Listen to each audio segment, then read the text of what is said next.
It's me again. And now we're going to do Esther chapter 8 and see how they get out of this mess. Okay?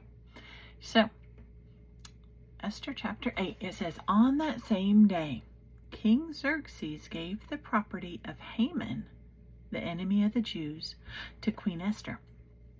Then Mordecai was brought before the king, for Esther had told the king how they were related. The king took off his signet ring, which he had taken back from Haman, and he gave it to Mordecai. Yay! And Esther appointed Mordecai to be in charge of Haman's property. Wow, this is turning out okay. Then Esther went again before the king, falling down at his feet and begging him with tears to stop the evil plot devised by Haman the Agagite against the Jews.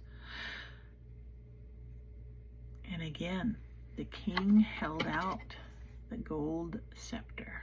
Can't see it. To Esther. So she rose and stood before him. Esther said, if it please the king, and if I have found favor with him, and if he thinks it's right, and if I am pleasing to him, let there be a decree that reverses the orders of Haman, son of Hammedatha the Agagite, who ordered that Jews throughout all the king's provinces should be destroyed. For how can I endure to see my people and my family slaughtered and destroyed? Then King Xerxes said to Queen Esther and Mordecai the Jew, I have given Esther the property of Haman, and he has been impaled on a pole because he tried to destroy the Jews. Now go ahead. Send a message to the Jews in the king's name, telling them whatever you want, and seal it with the king's signet ring. But remember that whatever has already been written in the king's name and sealed with his signet ring can never be revoked. He can't take back the law that he made that all the Jews would be killed on a certain day. But on June 25th, the king's secretaries were summoned, and another decree, was written exactly as Mordecai dictated. It was sent to the Jews and the highest officers, the governors, and the nobles of all the 127 provinces stretching from India to Ethiopia. The decree was written in the scripts and languages of all the peoples of the empire, including that of the Jews. Oh, and just a side note, that's Esther chapter 8, verse 9. That's the longest chapter in the Bible. Just in case you wanted to know. The decree was written in the name of King Xerxes and sealed with the king's signet ring. Mordecai sent the dispatches by swift messengers who rode fast horses, especially bred for the king's service.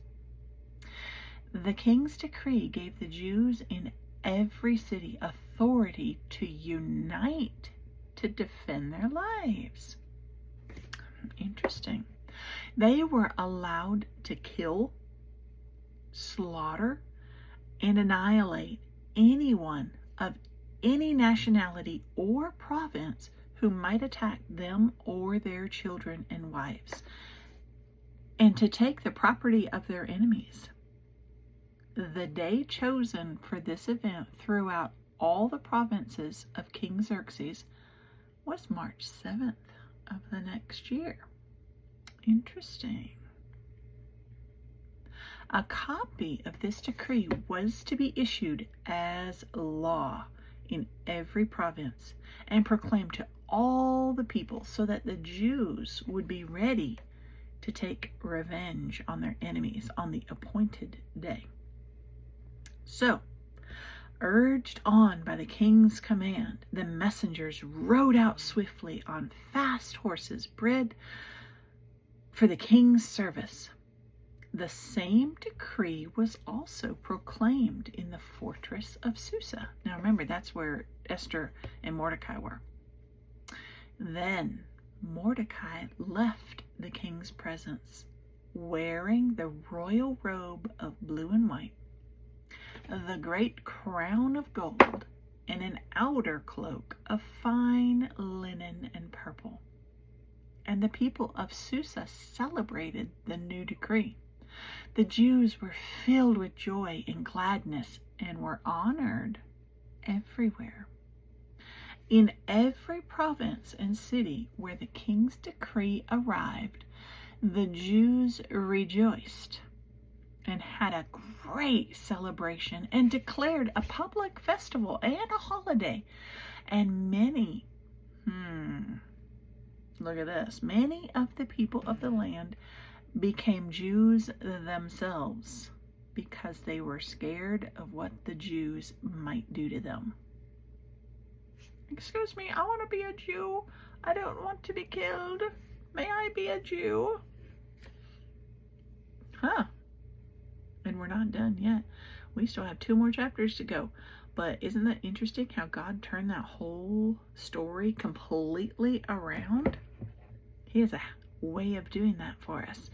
We think that we see all this stuff and it looks horrible, but then God says, let's do this, or follow me, or write this down, or read this verse. And he changes things when we're obedient. So Esther was obedient and Mordecai was obedient, and they did not give up just because things looked hard. So anyway, let's go on to chapter 9. I love you. I love you so very much, and I'll talk to you later.